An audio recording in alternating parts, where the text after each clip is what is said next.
नमस्कार दोस्तों, आपका हमारे YouTube चैनल में फिर से एक बार स्वागत है। तो आज का प्रसंग बहुत ही ज्ञानवर्धक और शिक्षाप्रद है। प्रसंग का नाम है दुख का कारण। एक बार नारद जी विष्णु जी के पास जाकर पूछते हैं, हे प्रभु, मनुष्य के दुख का कारण क्या है? तब विष्णु जी कहते हैं, हे नारद, मनुष्य के दुखों के बहुत से कारण होते हैं, लेकिन उनमें से एक कारण और सबसे खास कारण मैं आपको इस कहानी के माध्यम से बताना चाहूँगा। इतना बोलने के बाद विष्णु जी कहते हैं, हे नारद, इस कहानी को आप बहुत ध्यान पूर्वक सुनिएगा तो आपको समझ में आ जाएगा मनुष्य के दुख का कारण क्या है। इतना बोलने के बाद विष्णु जी कहते हैं, एक समय की बात है, एक शहर में एक आलीशान और शानदार घर था। वह शहर का सबसे खूबसूरत घर माना जाता था। लोग उसे देखते तो तारीफ किए बिना न रह जा पाते थे। यह घर बहुत ही बड़े सेठ का घर था। उसके बहुत पैसा था। वह अपने घर को बहुत पैसा लगाकर बनाया था। एक बार घर का मालिक किसी काम से कुछ दिनों के लिए शहर से बाहर चला गया।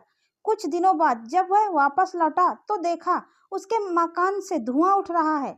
करीब जाने पर उसे घर से आग की लपटें उठती हुई दिखाई पड़ी। उसका खूबसूरत घर जल रहा था। वहां बहुत सारे लोग तमाशा बनकर देख रहे थे जो उसके घर के जलने का। वह बहुत दुखी हो गया। अपने खूबसूरत घर को अपनी ही आंखों के सामने जलता हुआ देखकर वह व्यक्ति चिंता में पड़ गया। उसे समझ नहीं आ रहा था कि अब क्या करें, कैसे अपने घर को जलने से बचाएं। वह लोगों से मदद की गुहार लगाने लगा कि वे किसी तरह उसके घर को जलने से बचा ले। वह बर्बाद हो जाएगा। उसका अपना खुद का बनाया हुआ घर है। वह अपने घर को बहुत मानता था। यह सब कुछ कहते हुए वह गुहार लगाए जा रहा था कि प्लीज मेरे घर को कोई बचाओ, कृपा करो। यह मेरा बहुत ही प्यारा घर है। मैंने इसे बहुत मेहनत से बनाया है। उसी समय उसका बड़ा बेटा वहां आया और बोला, पिताजी घबराइए मत, सब ठीक हो जाएगा। इस बात पर वह सेठ नाराज होता है और बोलता है, कैसे ना घबराऊं, मेरा इतना प्यारा इतना खूबसूरत घर जल रहा है। मैं इस घर को बहुत मानता था। तुम्हें पता है कितने मेहनत से मैंने ये घर बनवाया था। अपने खून पसीने की कमाई इस पर लगा दिया और तुम कहते हो घबराओ नहीं। बेटे ने उत्तर दिया, पिताजी माफ कीजिए, एक बात मैं आपको अब तक नहीं बता पाया था।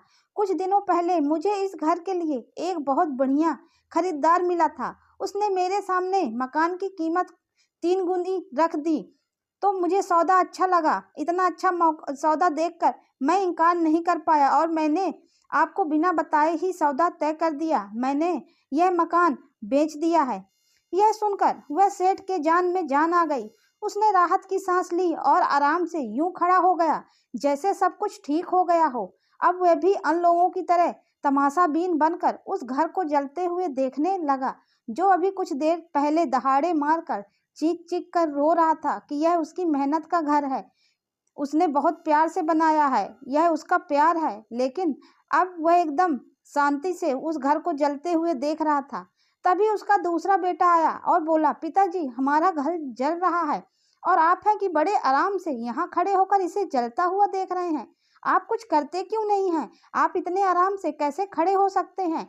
यह हमारा घर है, हम इसमें रहते थे, हमारा परिवार पूरा रहता था। इस घर से हमारी बहुत सारी यादें हैं। आप ऐसे क्यों कर रहे हैं पिताजी? तभी वह सेठ बोलता है, बेटा चिंता की बात नहीं है, तुम्हारे बड़े भाई ने ये घर बहुत अच्छे दाम पर बेच दिया है। अब ये हमारा नहीं रहा, इसलिए अब कोई फर्क नहीं पड़ता, पिताजी ने बोला।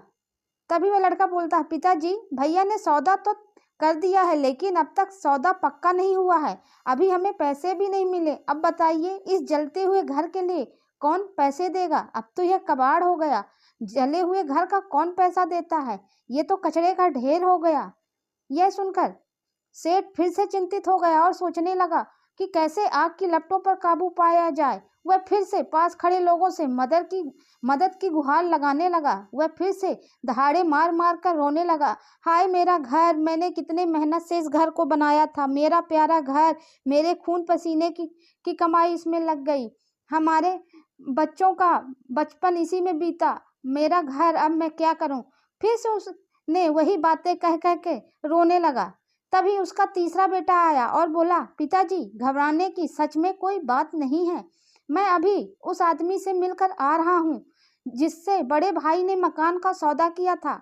उसने कहा है कि मैं अपनी जुबान का पक्का हूँ। मेरे आदर्श कहते हैं कि चाहे जो भी हो जाए, अपनी जुबान पर कायम रहना चाहिए। इसलिए अब जो हो जाए, जबान दी है तो घर जरूर लूंगा और उसके पैसे भी दूंगा। उस बेटे की बात सुनकर वह सेठ फिर से चिंता मुक्त हो गया और घर को जलते हुए देखने लगा। फिर से उसे देखकर ऐसा नहीं लग रहा था कि यह उसका प्यारा घर जल रहा है। तो इस कहानी का मोरल यह है कि एक ही परिस्थिति में व्यक्ति का व्यवहार अलग अलग हो सकता है और यह व्यवहार उसकी सोच के कारण होता है। उदाहरण के लिए, जैसे जलते हुए घर को देखकर वह सेठ बहुत परेशान हो गया।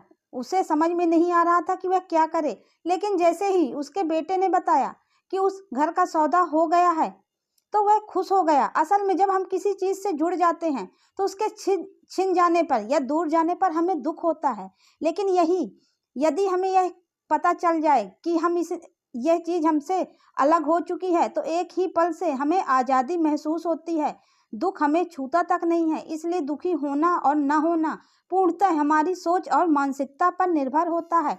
सोच पर नियंत्रण रखकर उसे सही दिशा देकर हम बहुत से दुखों और परेशानियों से बच सकते हैं, बल्कि जीवन में नई ऊंचाइयां भी प्राप्त कर सकते हैं। अगर हम मन में सोच लें कि यह हमारे लिए बहुत जरूरी नहीं है तो वह हमारे लिए बहुत कम दुखदायी होगा। अगर हम सोच लिए कि यह हमारी जिंदगी का अहम भाग है, हम इसके बिना नहीं रह सकते, तो वही चीज़ हमको बहुत ज़्यादा दुखी कर देती है। तो विष्णु जी कहते हैं, हे नारद, अब आपको समझ में आ गया होगा कि मनुष्य के दुखों का कारण वह स्वयं है, उसकी सोच है। तब नारद जी कहते हैं, हाँ प्रभु, अब मुझे समझ में आ गया कि मनुष्य व्यर्थ में ही दुखी रहता है। अगर वह चाहे तो उन छोटी छोटी बातों में खुशियां ढूंढ भी सकता है, लेकिन मनुष्य व्यर्थ में उन बातों में पड़कर दुखी रहता है। यह कहानी आपको कैसी लगी? प्लीज कमेंट्स करके जरूर बताइएगा।